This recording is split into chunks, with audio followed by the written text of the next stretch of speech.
हमारी संस्था की जो वस्तु स्थिति है वो खुद प्राधिकारी द्वारा निराकरण करने की दिशा में अग्रसर करते हुए उस पर लगातार चर्चा हो रही है और हमें पूर्ण उम्मीद है कि जो प्राधिकरण के अभिलेख है उसके आधार पर हमें एनओसी मिल जाएगी।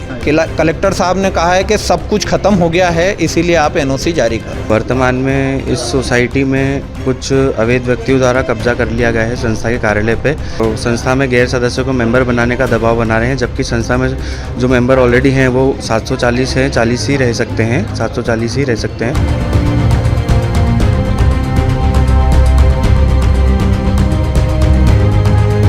कलेक्टर साहब ने बिल्कुल क्लियर कट बोला है कि 15 दिन के अंदर जितनी भी शिकायतें इन्होंने पूरी लिस्ट मैनिपुलेट की हुई है, पूरा रिकॉर्ड मैनिपुलेट। तो कलेक्टर साहब ने इन लोगों को 15 दिन का टाइम दिया है कि सारी शिकायतें आपको कंप्लीट करके और वरीयता सूची बनाइए। इसके बाद अगर ज़मीन की प्रॉब्लम है तो मैं सेटल करूँगा। ये लोग बोल रहे हैं कि ज़मीन पे कब्जे हो गए। कलेक्टर साहब ने जो दिशा निर्देश दिए उसमें उन्होंने सर्वप्रथम ये बात कही है कि इसके चुनाव करा लिए जाएं।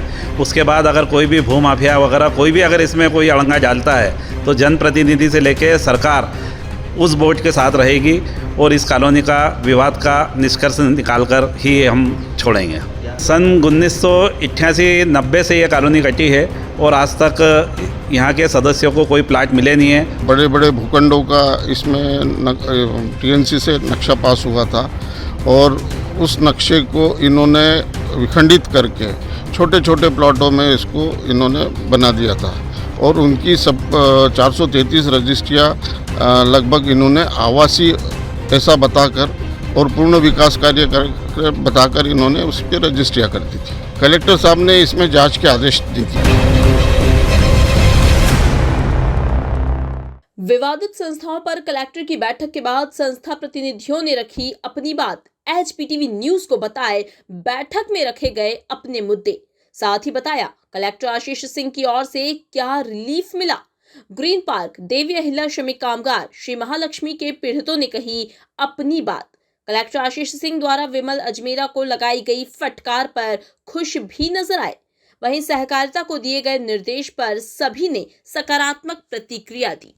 कोर्ट से क्या रेमेडी चाह रहे हैं? अनापत्ति प्रमाण पत्र योजना में शामिल नहीं होने का, क्योंकि ठीक है तो हाई कोर्ट में चल रही है जी ये ले लेते वापस ले लेंगे। ये भी लिख के दे चुके हैं कि हम अगर अनापत्ति प्रमाण पत्र दे दे तो संस्था वापस ले लें। तो अगर ये भी दे चुके हैं, आप भी दे चुके हैं, फिर कोर्ट क्यों उसको डिटेल कर रहा है? कोर्ट को खाली नहीं हम दे चुके हैं। ये चाहता है सर उसको हम डेवलप करें आंदोलन के अकॉर्डिंग। तो समस्या क्या है? डेवलप करा लो सर। योजना जब प्राधिकारी ने त्याग कर दी तो अब योजना त्याग होगी क्या? हमारा इनका तो स्कीम है वो अलग नहीं, आपका खत्म हो गया ना भैया। किसान के नाम जमीन है, संस्था के नाम जमीन है। अरे आप लोगों का तो मामला खत्म हो गया, किसान और इनका सब छोड़ दो। आप लोगों का क्या हाल बनाए? हमने योजना क्रमांक 53 के समाप्त होने के बाद संस्था के पक्ष में एनओसी चाहिए थी। इस संदर्भ में माननीय श्रीमान कलेक्टर महोदय को खुद इंदौर विकास प्राधिकारी द्वारा 18/2/2025 को हमारी संस्था की जो सूक्ष्म परीक्षण कराया, माननीय विधायक श्री महेंद्र हार्डिया जी के लगातार 2016 से पत्राचार हो रहे हैं और 13/11/2015 के बाद के। और एक चीज़ इसमें जो खुल के और स्पष्ट रूप से सामने आई है, चूँकि प्रकरण 25 वर्ष पुराना था और उसमें सूक्ष्म परीक्षण में 6 महीने लगे, लेकिन हमारी संस्था की जो वस्तु स्थिति है वो खुद प्राधिकारी द्वारा निराकरण करने की दिशा में अग्रसर करते हुए उस पर लगातार चर्चा हो रही है और हमें पूर्ण उम्मीद है कि जो प्राधिकरण के अभिलेख है उसके आधार पर हमें एनओसी मिल जाएगी। कलेक्टर साहब ने कहा है कि सब कुछ खत्म हो गया है, इसीलिए आप एनओसी जारी करो। किसको कहा उन्होंने? माननीय श्रीमान CEO को, मुख्य कार्यपालिक अधिकारी को। ग्रीन पार्क कोऑपरेटिव सोसाइटी का हमारा मुद्दा है। सन 76 में सोसाइटी बनी थी। इसमें अभी पिछले साल ही चुनाव हुए हैं।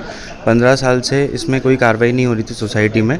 वर्तमान में इस सोसाइटी में कुछ अवैध व्यक्तियों द्वारा कब्जा कर लिया गया है संस्था के कार्यालय पे, एवं कुछ अवैध व्यक्ति हैं जिन्होंने संस्था अध्यक्ष एवं दूसरे कुछ लोगों को संस्था में गैर सदस्यों को मेंबर बनाने का दबाव बना रहे हैं, जबकि संस्था में जो मेंबर ऑलरेडी हैं वो 740 हैं, 40 ही रह सकते हैं, 740 ही रह सकते हैं। और कलेक्टर साहब ने पूर्व में जो भी इसमें प्रकरण है, शिकायतें हैं, सब चीज़ें हैं, इसमें कलेक्टर साहब ने डीआर साहब को निर्देश दिया है कि इसमें विधिवत रूप से जांच होगी और जो भी सत्यता पाई जाएगी उसके हिसाब से कार्रवाई की जाएगी। कलेक्टर साहब ने बिल्कुल क्लियर कट बोला है कि 15 दिन के अंदर जितनी भी शिकायतें इन्होंने पूरी लिस्ट मैनिपुलेट की हुई है, पूरा रिकॉर्ड मैनिपुलेट किया हुआ है। और ये जो अपनी जो सहकारिता का अधिनियम है उसके अंतर्गत ये कोई भी काम नहीं कर रहे हैं। धारा 72 कहलाती है, उसमें कोई भी काम नहीं कर रहे हैं। तो कलेक्टर साहब ने इन लोगों को 15 दिन का टाइम दिया है कि सारी शिकायतें आपको कंप्लीट करके और वरीयता सूची बनाइए। इसके बाद अगर ज़मीन की प्रॉब्लम है तो मैं सेटल करूंगा। ये लोग बोल रहे हैं कि ज़मीन पे कब्जे हो गए, कब्जे इन्हीं ने कराए हैं, किसी दूसरे ने नहीं कराए हैं। इन्होंने गड़बड़ करी तो क्या होगा? संचालक मंडल एक्चुअली पूरा भ्रष्ट है। योग्य कार्रवाई करेंगे। हाँ, उनके ऊपर सहकारिता अधिनियम और 420 और 419 और सारी जितनी भी धारा हैं उनके अंतर्गत इनके विरुद्ध कार्रवाई की जाएगी 15 दिन के अंदर, अगर ये कंप्लीट नहीं हुआ तो।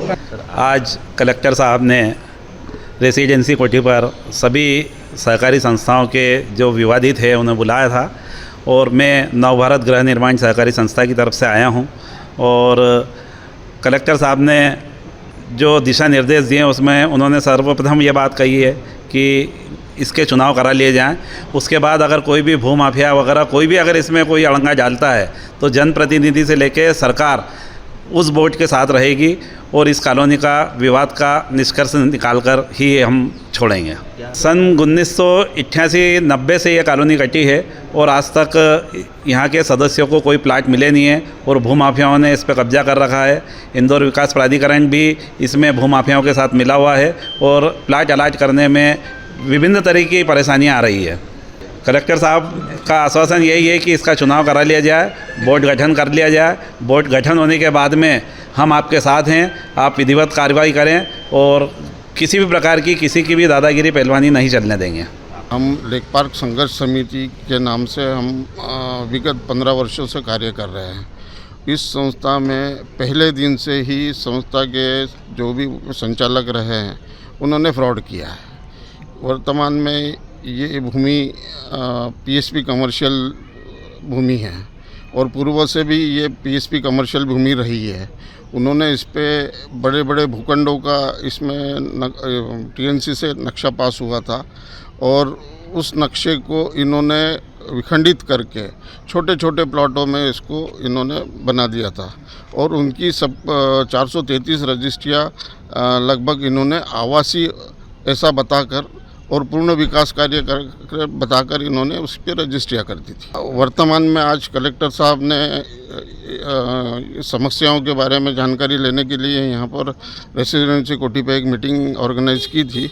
उसमें हमारी संस्था को भी आमंत्रित किया गया था। तो हमारी संस्था से हम संघर्ष समिति के सदस्य यहाँ पे उपस्थित हुए और हमारी समस्याएं जो है हमने आज उनको बताई है। उसमें पात्रता सदस्यों की पात्रता का विषय भी एक महत्वपूर्ण विषय था, जिसमें वर्तमान अध्यक्ष जो है ये नाबालिग रहते हुए ही मेंबर बना है और पूरा परिवार इसमें जिसमें इनकी बहनें भी है वो भी नाबालिग है।